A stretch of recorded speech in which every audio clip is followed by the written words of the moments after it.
सभी साथियों को नमस्कार। एजुकेशन स्पेशल यूट्यूब चैनल के माध्यम से आप सभी मित्रों का बहुत बहुत स्वागत है। जैसा कि सभी साथियों को पता है कि एजुकेशन स्पेशल यूट्यूब चैनल एक ऐसा ऑनलाइन प्लेटफॉर्म है जिसके माध्यम से समय समय पर आपको शैक्षणिक गतिविधियों की जानकारी मिलती रहती है।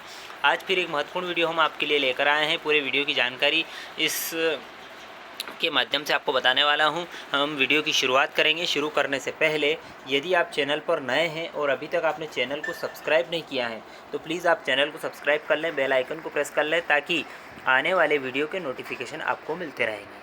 साथ ही साथ आपसे निवेदन है कि पूरा वीडियो आप बिना स्किप किए हुए अंत तक पूरा देखेंगे ताकि पूरी जानकारी आपको यहाँ पर स्पष्ट रूप से मिल सकेगी।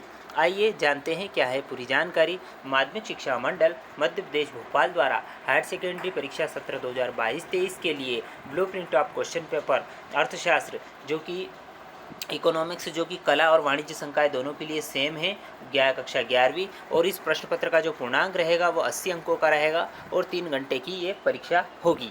अब इसका ब्लूप्रिंट समझ लेते हैं कि पहला 2 भाग में है अर्थशास्त्र, भाग 1 और भाग 2। पहले भाग से शुरुआत करते हैं। अर्थशास्त्र में सांख्यिकी परिचय इकाई 1 या चैप्टर 1 4 अंक आवंटित हैं। इसमें से 2 अंक के वस्तुनिष्ठ प्रश्न होंगे और 2 अंक का एक प्रश्न यहाँ से पूछा जाएगा। कुल एक प्रश्न पूछा जाएगा।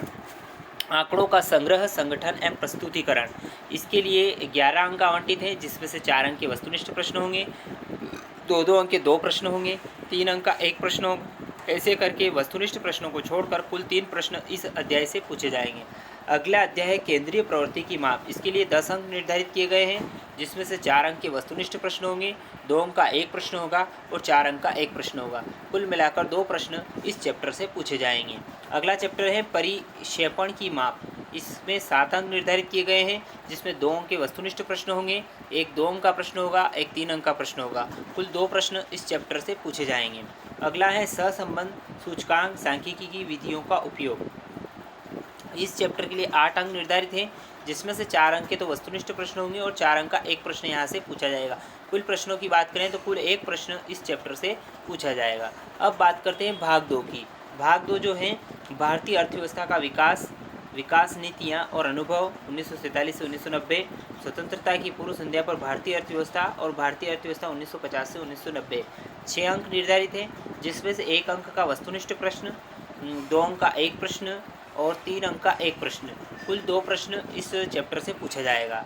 अगला चैप्टर है आर्थिक सुधार 1991 से, जिसमें उदारीकरण, निजीकरण और वैश्वीकरण एक समीक्षा, ये तीनों भाग रहेंगे। 6 अंक निर्धारित हैं जिसमें से 2 अंक का वस्तुनिष्ठ प्रश्न पूछा जाएगा और एक प्रश्न 4 अंक का पूछा जाएगा। कुल एक प्रश्न इस चैप्टर से पूछा जाएगा। अगला चैप्टर है भारतीय अर्थव्यवस्था की वर्तमान चुनौतियाँ, जिसमें भारत में मानव पूंजी निर्माण और ग्रामीण विकास। 10 अंक निर्धारित हैं जिसमें से 4 अंकों के तो वस्तुनिष्ठ प्रश्न हो जाएंगे, 2 अंक का एक प्रश्न हो जाएगा और 4 अंक का एक प्रश्न हो जाएगा। कुल 2 प्रश्न इस चैप्टर से पूछे जाएंगे।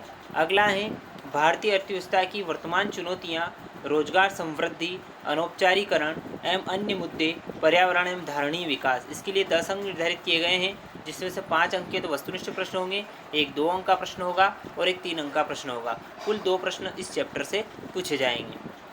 अगला है भारत और उसके पड़ोसी देशों के तुलनात्मक विकास अनुभव। इसके लिए 8 अंक निर्धारित किए गए हैं। 8 अंकों में से 4 अंक के तो वस्तुनिष्ठ प्रश्न हो जाएंगे और 2 अंक के दो प्रश्न यहाँ से पूछे जाएंगे। कुल प्रश्नों की बात करें तो 2 प्रश्न यहाँ से पूछे जाएंगे। कुल योग 80 अंकों के प्रश्न पत्र में 32 अंकों के वस्तुनिष्ठ प्रश्न होंगे, 20 अंकों के 2-2 अंक वाले प्रश्न 10 प्रश्न होंगे, 12 अंकों के 3-3 अंक वाले 4 प्रश्न होंगे और 4-4 अंक के 4 प्रश्न यानी कि 16 अंकों के प्रश्न रहेंगे। कुल मिलाकर कुल प्रश्नों की बात करें तो 23 प्रश्न रहेंगे जिसमें से 5 तो वस्तुनिष्ठ प्रश्न होंगे जिसमें विभिन्न प्रकार के 32 वस्तुनिष्ठ प्रश्न होंगे और 18 प्रश्न ऐसे होंगे जिनमें आंतरिक विकल्प रहेंगे अथवा में क्वेश्चन आएगा। अब प्रश्न पत्र निर्माण के कुछ निर्देश है। 40% वस्तुनिष्ठ प्रश्न, 40% विषयपरक प्रश्न और 20% विश्लेषणात्मक प्रश्न होंगे। प्रश्न क्रमांक 1 से लगाकर 5 तक तो 32 वस्तुनिष्ठ प्रश्न होंगे। सही विकल्प में 6 अंक, रिक्त स्थान के 6 अंक, सही जोड़ी के 6 अंक और सत्य असत्य के लिए 7 अंक और एक वाक्य में उत्तर के 7 अंक संबंधित प्रश्न होंगे। प्रत्येक प्रश्न पर 1 अंक निर्धारित है। वस्तुनिष्ठ प्रश्नों को छोड़कर सभी प्रश्नों में आंतरिक विकल्प होंगे। ये बात मैं आपको पहले बता चुका हूँ। यह विकल्प समान इकाई और उप इकाई समान कठिनाई स्तर के होंगे प्रश्नों की उत्तर सीमा निम्नानुसार होगी। अति लघुत्तरी प्रश्न जो कि 2 नंबर के रहेंगे उनकी लगभग 30 शब्दों की सीमा रहेगी। लघुत्तरी प्रश्न लगभग 3 अंकों के रहेंगे, उनकी शब्द सीमा लगभग 75 शब्दों की रहेगी। और विश्लेषणात्मक प्रश्न जो कि 4 अंकों के रहेंगे उनकी लगभग 120 शब्दों की शब्द सीमा रहेगी। अब बात करते हैं प्रश्न पत्र में 40% वस्तुनिष्ठ प्रश्न होंगे, जो कि पाठ्य आधारित प्रश्न 40% होंगे और विश्लेषणात्मक समझ आधारित प्रश्न 20% होंगे। कठिनाई स्तर की बात करें तो 40% सरल, 45% सामान्य और 15% कठिन प्रश्न परीक्षा में पूछे जाएंगे। अब बात करते हैं कि सत्र 2022-23 के लिए कक्षा 11वीं में अर्थशास्त्र विषय अर्थशास्त्र जो कि कला और वाणिज्य संकाय दोनों के लिए है, पाठ्यक्रम में से हटाई गई विषय वस्तु कौन कौन सी हैं।